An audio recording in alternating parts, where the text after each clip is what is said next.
ನಮಸ್ಕಾರ. ಕೆಲವೊಮ್ಮೆ ಯಾವುದಾದ್ರೂ ಒಂದು ಸಮಸ್ಯೆಗೆ ಸಿಕ್ಕಿ ಹಾಕ್ಕೊಂಡು ಎಷ್ಟೇ ಯೋಚಿಸಿದ್ರೂ ಹೊಸ ಪರಿಹಾರನೇ ಸಿಗದಿರೋ ಹಾಗಾಗುತ್ತಲ್ವಾ?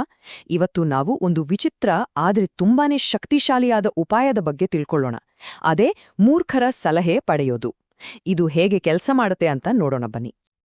ಹಾಗಾದ್ರೆ ಈ ಪ್ರಶ್ನೆಯನ್ನ ನೇರವಾಗಿ ಕೇಳೋಣ. ಮೂರ್ಖರ ಸಲಹೆ ಕೇಳೋದು ನಿಜಕ್ಕೂ ಒಂದು ಜಾಣತನದ ನಡೆಯಾ ಅಥವಾ ಸುಮ್ನೆ ಟೈಮ್ ವೇಸ್ಟಾ? ಬಹುಶಃ ನಮ್ಮಲ್ಲಿ ಹೆಚ್ಚಿನವರಿಗೆ ಇದೊಂದು ಸ್ವಲ್ಪ ಗೊಂದಲದ ಪ್ರಶ್ನೆನೇ ಇರ್ಬೋದು. ಬನ್ನಿ ಈ ಗೊಂದಲವನ್ನ ಒಟ್ಟಿಗೆ ಬಿಡಿಸೋಣ. ಸರಿ, ಹಾಗಿದ್ರೆ ಇದ್ರ ಬಗ್ಗೆ ಸ್ವಲ್ಪ ಆಳವಾಗಿ ನೋಡೋಣ. ಮೊದಲ್ನೇಗೆ ಈ ಐಡಿಯಾ ಕೇಳಿದ ತಕ್ಷಣ ಯಾಕೆ ಇಷ್ಟು ವಿಚಿತ್ರವಾಗಿ ಕಾಣಿಸುತ್ತೆ ಅನ್ನೋದನ್ನ ಅರ್ಥ ಮಾಡ್ಕೊಳ್ಳೋಣ. ಖಂಡಿತ ಇಲ್ಲಿ ಮೂರ್ಖ ಅನ್ನೋ ಪದವನ್ನ ಅಕ್ಷರಶಃ ತಗೋಬಾರ್ದು. ಯಾರನ್ನೂ ಹಾಗೆ ಕರೆಯೋದೂ ಶರೀನೂ ಅಲ್ಲ. ಇಲ್ಲಿ ಮೂರ್ಖ ಅಂದ್ರೆ ಜ್ಞಾನ ಇಲ್ಲದ ವ್ಯಕ್ತಿ ಅಂತ ಖಂಡಿತ ಅಲ್ಲ. ಬದಲಾಗಿ ನಮ್ಮದೇ ಕ್ಷೇತ್ರದಲ್ಲಿ ಪರಿಣಿತಿ ಇಲ್ಲದ ಒಬ್ಬ ಹೊರಗಿನ ವ್ಯಕ್ತಿ. ಒಂದು ಉದಾಹರಣೆ ಕೊಡೋದಾದ್ರೆ, ಒಬ್ಬ ಸಾಫ್ಟ್ವೇರ್ ಇಂಜಿನಿಯರ್ಗೆ ಒಬ್ಬ ಕಲಾವಿದ ಕೊಡುವ ಸಲಹೆ. ಈ ದೃಷ್ಟಿಕೋನದಿಂದ ನೋಡಿದಾಗ ಆ ಪದದ ಅರ್ಥನೇ ಬದಲಾಗುತ್ತೆ ನೋಡಿ. ಈ ಕಾನ್ಸೆಪ್ಟ್ ಏನೂ ಹೊಸದಲ್ಲ. ಇದರ ಬೇರುಗಳು ಇತಿಹಾಸದಲ್ಲೇ ಇವೆ. ಬನ್ನಿ, ರಾಜನ ಆಸ್ಥಾನದಲ್ಲಿದ್ದ ಆ ಒಬ್ಬ ವಿಶೇಷ ವ್ಯಕ್ತಿಯ ಕಥೆಯನ್ನ ಕೇಳೋಣ. ಅವನೇ ಆ ವಿದೂಷಕ. ಹಿಂದಿನ ಕಾಲದಲ್ಲಿ ರಾಜನ ಆಸ್ಥಾನದಲ್ಲಿರ್ತಿದ್ದ ವಿದೂಷಕ ಅಥವಾ ಕೋರ್ಟ್ ಜೆಸ್ಟರ್ ನಿಜವಾಗ್ಲೂ ಒಬ್ಬ ಬುದ್ಧಿವಂತ ವ್ಯಕ್ತಿಯಾಗಿರ್ತಿದ್ದ. ರಾಜನ ತಪ್ಪುಗಳನ್ನ ನೇರವಾಗಿ ಪ್ರಶ್ನಿಸೋ, ರಾಜನನ್ನ ಹೊಗಳುಬಟರ ಮಾತು ಕೇಳಿ ಕುರುಡಾಗದಂತೆ ತಡೆಯೋ ಅಧಿಕಾರ ಅವನಿಗಿತ್ತು. ಯಾಕಂದ್ರೆ ರಾಜ ವಾಸ್ತವದಿಂದ ದೂರ ಹೋಗ್ಬಾರ್ದು ಅನ್ನೋದು ಬಹಳ ಮುಖ್ಯವಾಗಿತ್ತು. ಇಲ್ಲಿರೋ ಹೋಲಿಕೆ ಇದೆಯಲ್ವಾ, ಇದು ತುಂಬಾನೇ ಇಂಟ್ರೆಸ್ಟಿಂಗ್ ಆಗಿದೆ.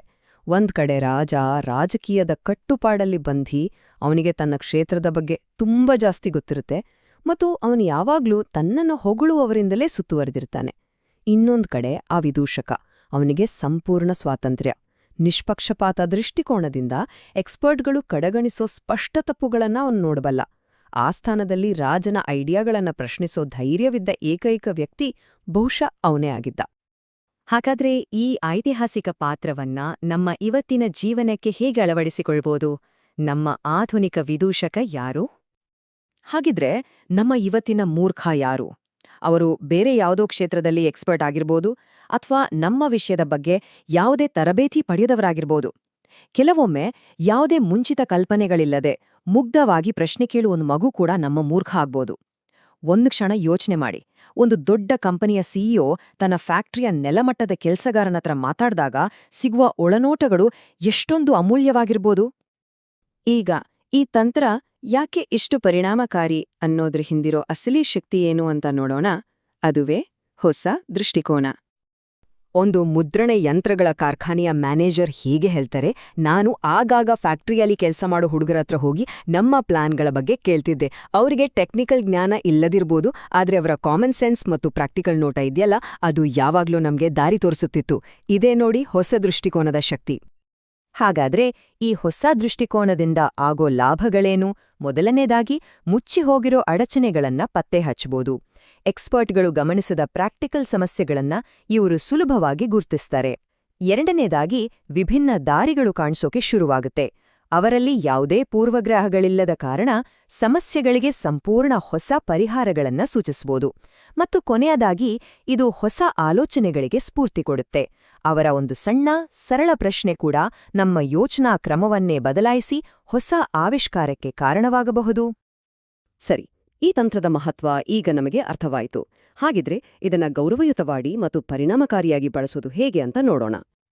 ಇದನ್ನ ಕಾರ್ಯರೂಪಕ್ಕೆ ತರೋಕೆ ಮೂರೇ ಸರಳ ಹಂತಗಳು. ಮೊದಲನೇದು, ನಮ್ಮ ಸನ್ನಿವೇಶಕ್ಕೆ ಸರಿಹೊಂದುವ ಹೊರಗಿನ ವ್ಯಕ್ತಿ ಯಾರು ಅಂತ ಗುರ್ತಿಸೋದು.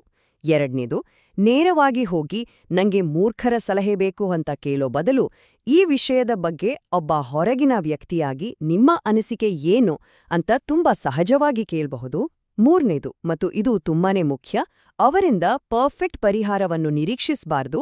ಬದಲಾಗಿ ಅವರ ಮಾತುಗಳು ನಮ್ಮಲ್ಲಿ ಯಾವ ಹೊಸ ಆಲೋಚನೆಗಳನ್ನ ಹುಟ್ಟುಹಾಕ್ತಾವೆ ಅನ್ನೋದನ್ನ ಗಮನವಿಟ್ಟು ಕೇಳ್ಬೇಕು. ಹಾಗಾದ್ರೆ ಈ ಚರ್ಚೆಯನ್ನ ಮುಗಿಸೋ ಮುನ್ನ ನಮಗೆ ನಾವೇ ಒಂದು ಪ್ರಶ್ನೆ ಕೇಳ್ಕೊಳ್ಳೋಣ. ನಮ್ಮ ಮುಂದಿನ ದೊಡ್ಡ ಸವಾಲಿಗೆ ಹೊಸ ದೃಷ್ಟಿಕೋನ ಕೊಡಬಲ್ಲ ಆ ವಿಶೇಷ ಮೂರ್ಖ ಯಾರು? ಸ್ವಲ್ಪ ಯೋಚನೆ ಮಾಡಿ ನೋಡಿ. ಕೆಲವೊಮ್ಮೆ ತುಂಬನೇ ಜಟಿಲವಾದ ಬೀಗಗಳಿಗೆ ಅತೀ ಸರಳವಾದ ಕೀಲಿಕೈ ಬೇಕಾಗ್ತದೆ. ನಮ್ಮ ಮುಂದಿನ ಯಶಸ್ಸಿನ ಕೀಲಿಕೈ ಅವರ ಹತ್ತಿರನೇ ಇರಬಹುದು.